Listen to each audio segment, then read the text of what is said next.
আসসালামু আলাইকুম। উত্তরবঙ্গের খুবই জনপ্রিয় একটা রান্না হচ্ছে শাকপিঠালি। এটা শীতকালেই বেশি রান্না করা হয়। এই খাবারটা হচ্ছে পিঠা দিয়ে খাওয়া হয়। বিভিন্ন রকমের শাক দিয়ে এই পিঠালিটা রান্না করা হয়।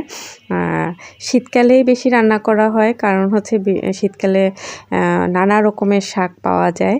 তো এটা পালং শাক, কচু শাক, তারপরে গ্রামে যে নানা রকমের শাক পাওয়া যায় খেতে, তো ওই শাকগুলো খুঁজে এনে কিন্তু এই পিঠালিটা রান্না করলে অনেক বেশি মজা হয়। এটা মাছ দিয়ে রান্না করে, অনেকে আছেন চিংড়ি মাছ দিয়েও রান্না করে, খুবই মজা খেতে। আর এটা আমি প্রথম খেয়েছি এবং দেখেছি হচ্ছে মাগুরাতে গিয়ে।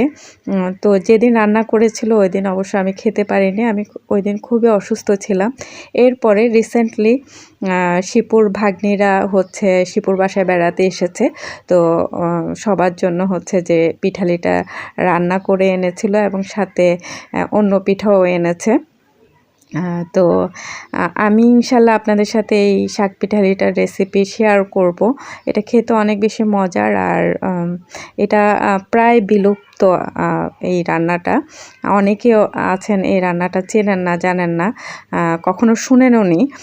তো আমরা মাগুরাতে গিয়ে প্রথম শুনেছি এই রান্নাটার কথা, শাক পিঠালি। তো এটা তো চিনতে পাচ্ছেন, এটা হচ্ছে ভাপা পিঠা। তো রিসেন্টলি হচ্ছে যে আমরা শিপুর বাসায় এটা খেতে পেরেছি আর আপনাদের সাথে শেয়ার করছি। আর আমি যদি সময় সুযোগ পাই